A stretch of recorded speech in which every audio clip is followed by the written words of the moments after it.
Assalamualaikum everyone. I'm here back again with another episode of the Crossbar Perspective podcast, and today we have been joined by the captain of the Pakistan national team. We have Otis Khan with us. Hi Otis, how are you? Welcome, Salam.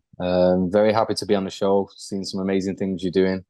I'm grateful for the opportunity to come on the podcast and chat all things Pakistan and my career. It's wonderful to have you, Otis. So let's just straight jump into it, and let's start where you started football. How long ago did you start playing, and what was it like? I started playing roughly when I was about probably 5, 6 years old. Mm-hmm. I've got a twin brother, so growing up, we used to play football in the house, in the park, up and down the street together. We went to a local team at that age, 5, 6 years old, which my dad coached at the time, called Medlock Rangers. They're in a little town just out on the outskirts of Manchester. So from there, playing in tournaments with the local team, and then I was lucky enough to be picked up by the Man United Academy. So I was there from age 6 all the way up to 16. So I had 10 good years at the club from the Cliff training ground, Littleton training ground, and then when you get to, I think it's 12 years old, you go over to the first team building, which is Carrington. So great experiences, great people, and fortunate I grew up with that pedigree at Manchester United. So Otis, you have played with some legends like Rio Ferdinand and similar. What was your experience playing with them? What did you exactly learn from them? How was their playing style different from what you can maybe see in Pakistan? Because today's podcast is all about your experience in Pakistan and like how you came into the national team. So let's compare that with the professional players you have played with in Pakistan. As you know, Manchester United is the biggest club in the world. They've got some of the best talent there, especially growing up, training with people like Jesse Lingard, Paul Pogba, Ravel Morrison, and obviously seeing the first team train. I think it's just since the age of probably, again, 6, 7 years old, they're learning all the fundamentals of football growing up, tactically, physically, mentally. All them aspects are coming together to develop into, a full-time athlete, really. So, as you know, in Pakistan, a lot of people come into football a lot later. They don't have the grassroots football, they don't have the leagues, they don't have the academies. But if you look at, say, cricket in Pakistan, they've got all the right facilities in place to push the talent there.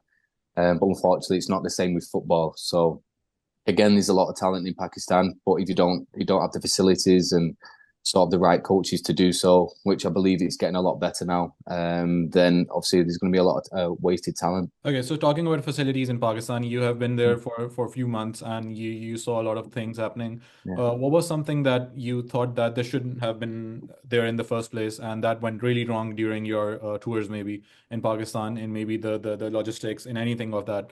So if you could talk about that. I think the first time I went there, I know it was, we went to Mauritius, and then from Mauritius we were supposed to go to India. Obviously, we can put the blame on India for that one because there was a lot of logistic problems there getting to Bangalore. Then after that, I think there's been a few issues in terms of travel. And when we landed in Pakistan, there was a minibus there instead of a coach. I think it was Cambodia arrived to Pakistan before us because we had a long delay. And I think it was, can't remember which airport it was, but we had a long delay. I think it was Bangkok, maybe. We had to stay there for maybe 6, 7 hours in the airport instead of getting an early flight. So little things like that make a big difference in terms of rest, recovery, and getting to Pakistan so we can prepare right. But as you know, they don't really have the facilities there for top level international football in terms of football. They've got a lot of good facilities for the Olympics and stuff like that.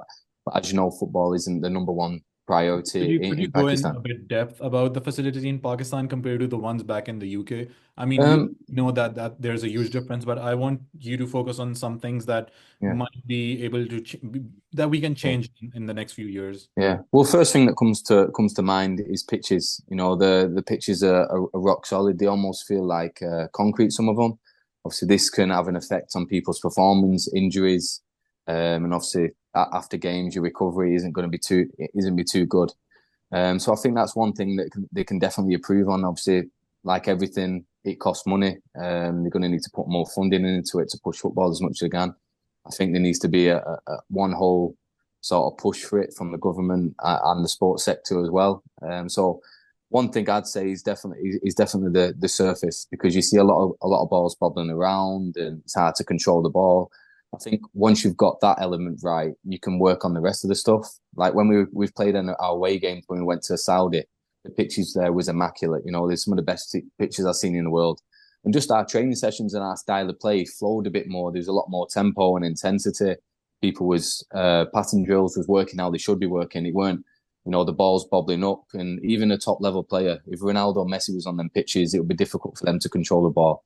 So I think that's one step that they can do. Obviously, there's a lot more to come in terms of maybe sports complexes just for football academies and things like that. But as you know, it's a massive project which is going to need a lot of time and a lot of preparation. So did you visit the academies in Pakistan? Did you see young talent train there?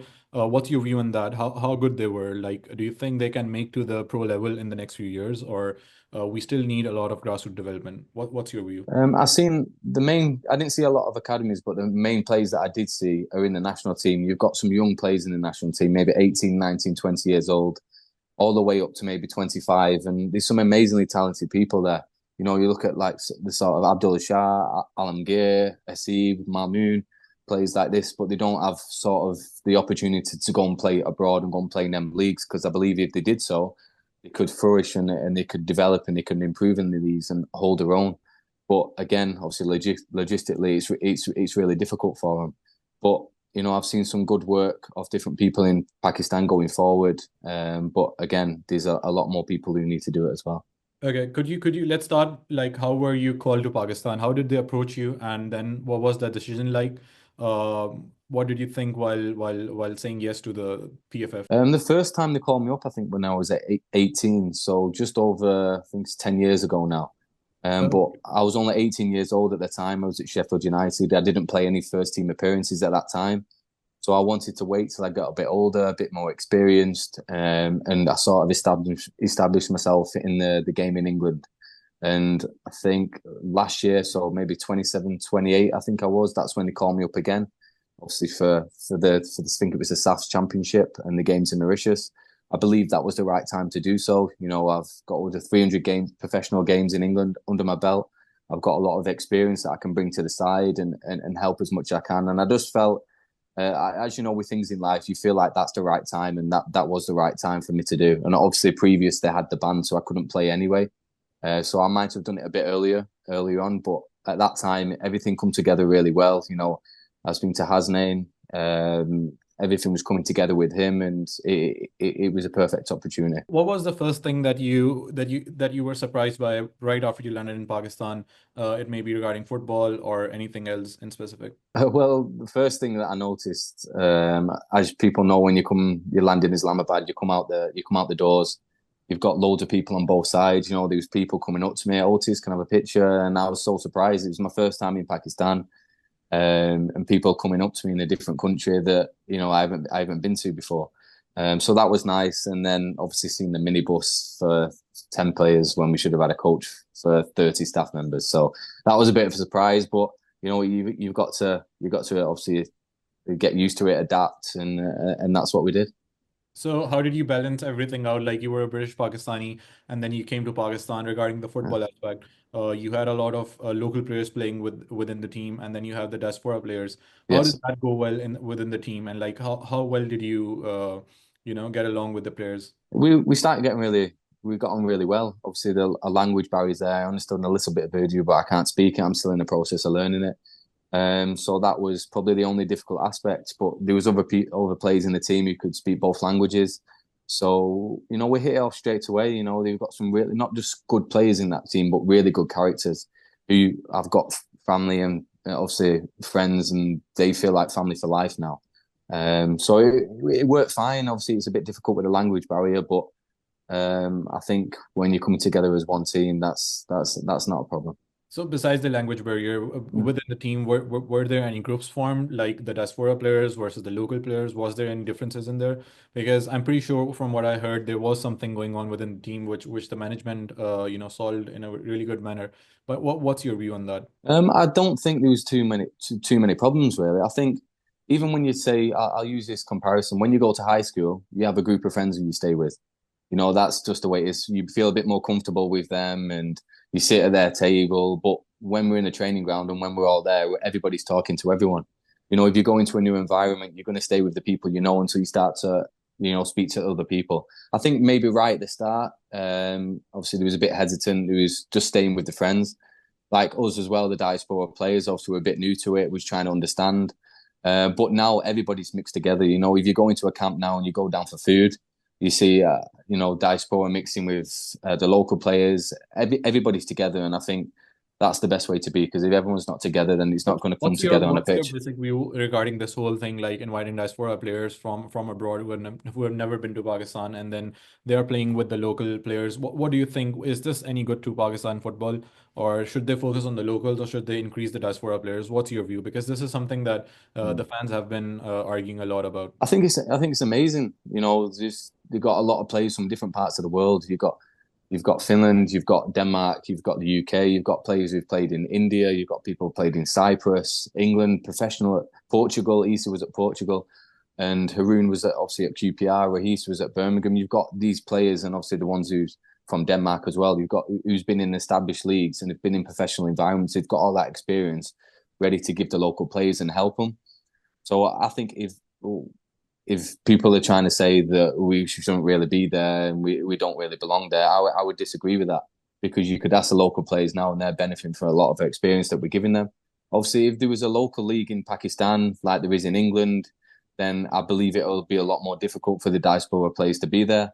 But we're only coming there to try and help and push the team as much as I can with our experience and try and win games. Obviously, we haven't done that. It's going to be a massive challenge as it is. But I think it's great that we're coming together and trying work together. Okay, so we regarding the league thing, we had Stephen Constantine a few weeks ago on our podcast, and he emphasized a lot on a local football league in Pakistan. What's your view? What do you think is the right way forward for Pakistan football? Is it a proper club league, or is it a franchise league? And my next question would be that if there is a league in place, would you be willing to come to Pakistan and play with any of the clubs? If it was a professional league, it was sanctioned by all the right bodies, then I believe that the talent in Pakistan will grow a lot more. If you look at why a lot of the diaspora players have been picked, it's because they're playing in professional clubs. They're training every single day and they're playing the matches on the weekend.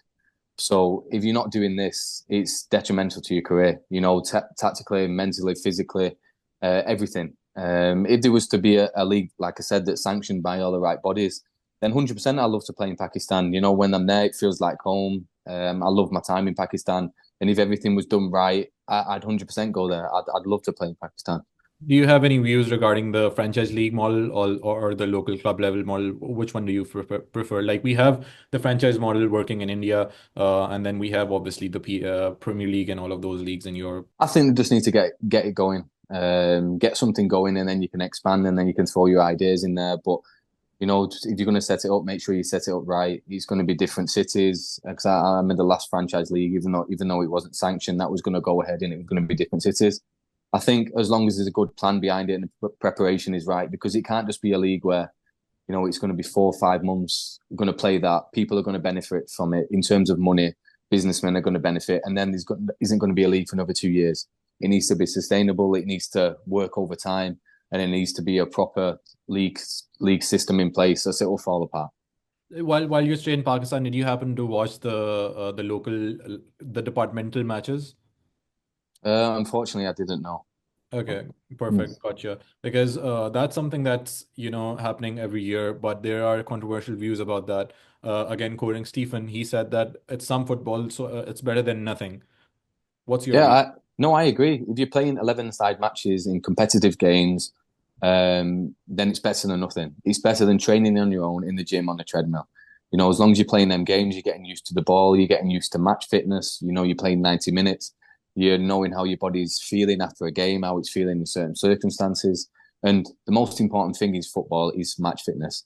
This is why in England and all around the world, you go on a pre-season tour, you play the games, you get match fit, and then you go into the league, because this is the main thing. If you don't have the match fitness, then you can't play. Okay, let's talk about the fitness and maybe your routine, if you can share that. What's your daily routine like? How do you start your day, and like how do you end it?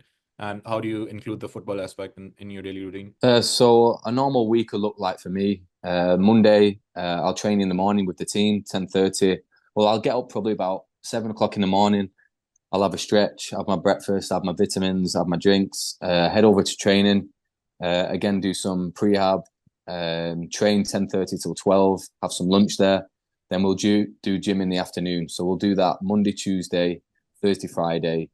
So it's 2 sessions a day, and then Saturday we'll play the games, and then probably on top of that, I'll go to the gym near me at night time and do some injury prevention stuff. Just because, as you know, I'm getting a bit older now. I'm 29 years old. I need to look after my body that a little bit more. So yeah, it doesn't stop really. Even on my days off, Wednesdays and Sundays, I'll be in the gym, going in the pool, recovering. So it's really 24/7 and it's nonstop. So Otis, if we compare your routine with the local players who played with you in the national team, I don't think so. They are getting regular football, even if they are playing the local tournaments. Like we have a lot of five-a-side and seven-a-side tournaments, Yeah, which players play yeah. in. Do you think that's any good to them, like the five-a-side, the futsals? And then, what do you think they should be doing? Like we don't have any football, we get that, but what do you think they should be doing to have a good routine and for them to be in shape? In terms of the futsal, I think it's good that you're getting touches of the ball, you're moving, you're touching the ball. But again, match fitness is the most important thing. You know, it's not the same size as pitch. I don't think it'll be as competitive. Even these players over here in England, which I know they play five-a-side, but they're still not going to be ready for the 11-a-side matches. In terms of if they don't have the fixtures and what can you do yourself, I think again, go to the gym as frequent as you can. A lot of running, you know, a lot of strength work, a lot of power work. And the main thing I think in Pakistan, which I see a lot is very difficult, is the food.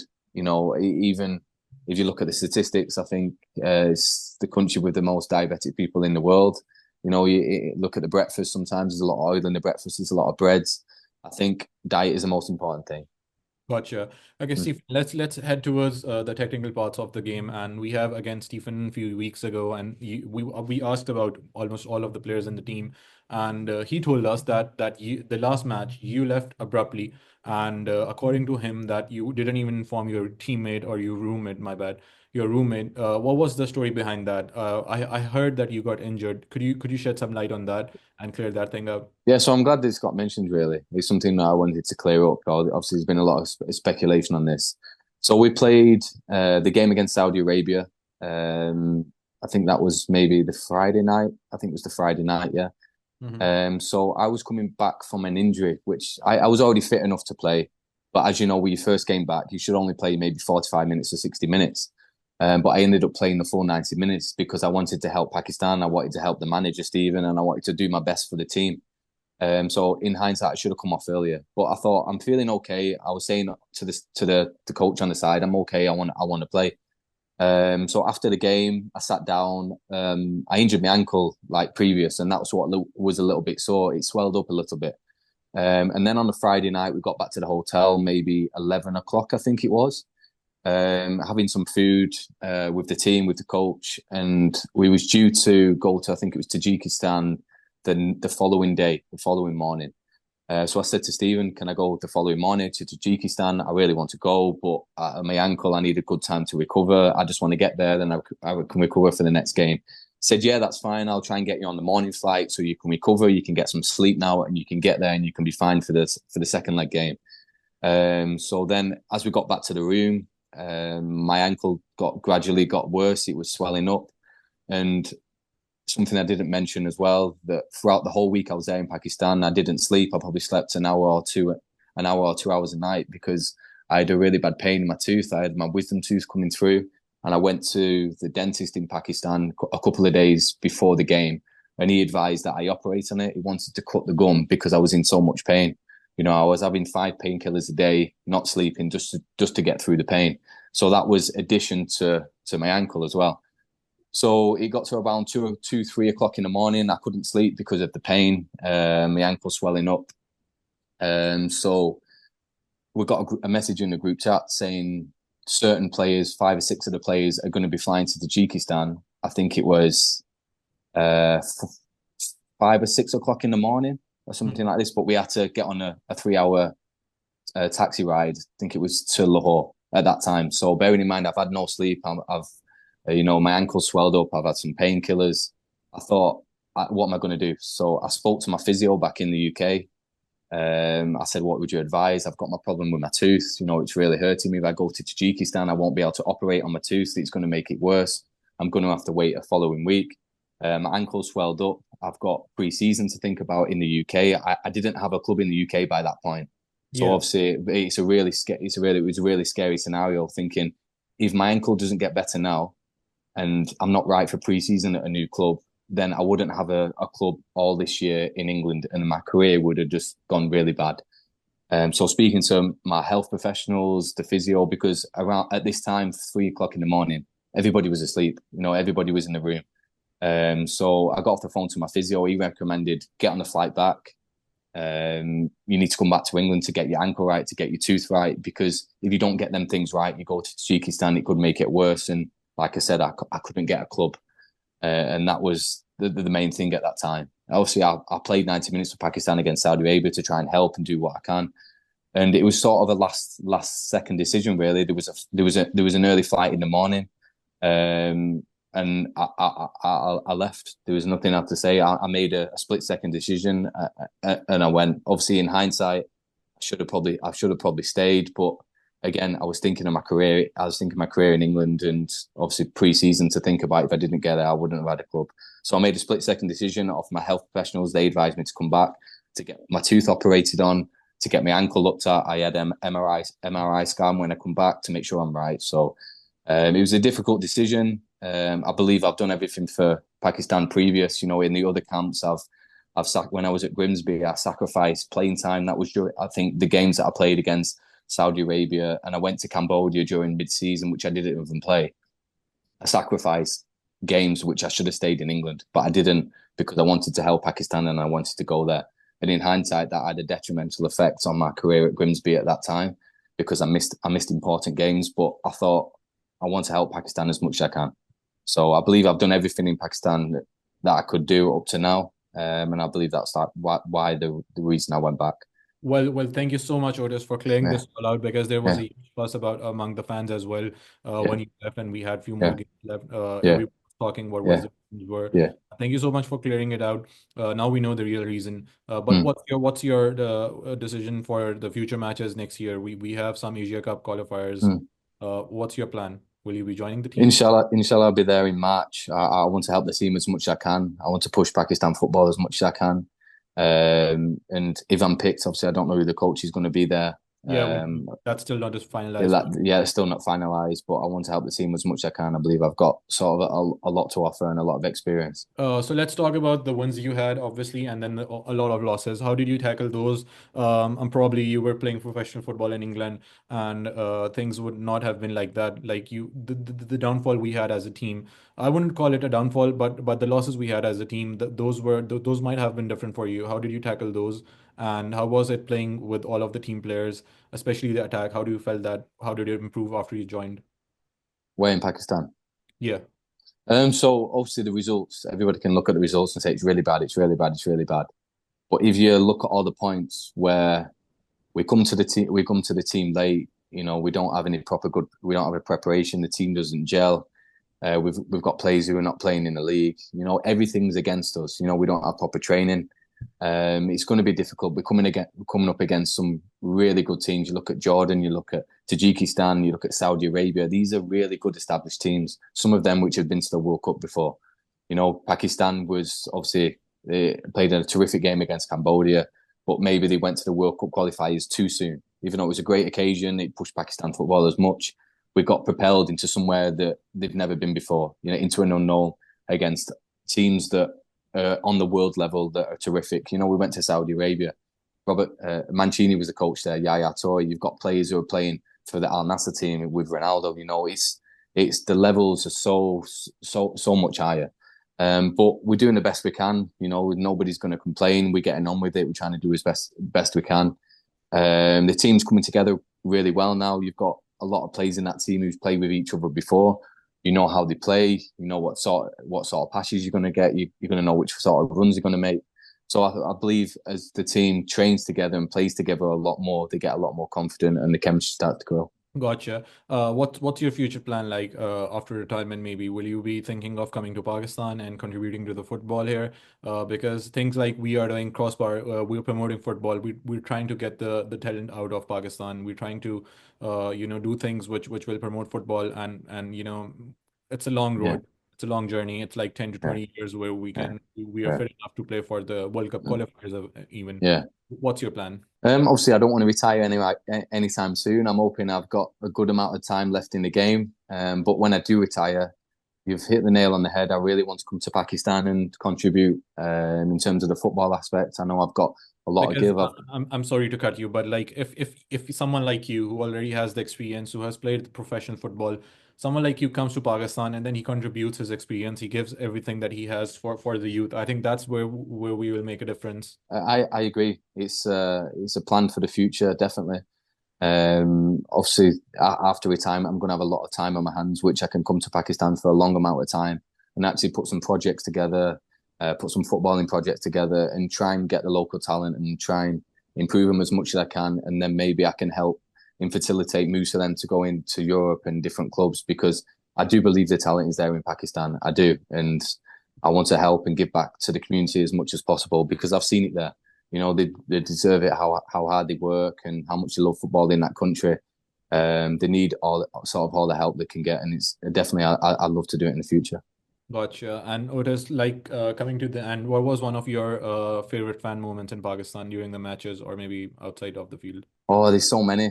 There's so many. After the Cambodia game, when we got in the minivan and there was hundreds of fans singing your name, shouting. After the game, when he was all running on the pitch, when he was climbing down from the stands, he was jumping from the stands, which are really high up, to get on the pitch to see the players. And then obviously when we played Saudi Arabia at home, you know, you've got Jinnah Stadium packed under the lights. You've got so many fans there, and honestly, it feels incredible. So these again, there's too many to mention, but when Jinnah Stadium's packed and there's 20,000 people there screaming for Pakistan to do well, I don't think there's any better feeling in the world. Gotcha. All right. Just wrapping everything up, is there something that you would want to say to the football fans watching you and a word of advice for all of the football stakeholders in Pakistan? Obviously, in hindsight, I wish I would have gone to Tajikistan, but unfortunately, I couldn't have gone because of my ankle and the operation on my tooth. So I just want to obviously apologise that I couldn't make it. You know, I let the fans down, I let the federation down. But you know that's been corrected now. I've apologised for my mistakes, and inshallah I'll be there in March, and we can come together again, and I can help Pakistan as much as I can. Inshallah, inshallah. Inshallah. Well, Otis, it was really a nice pleasure of having you and talk about all of these things. Thank you so much for giving your time, and see you soon, inshallah, in Pakistan in our studio.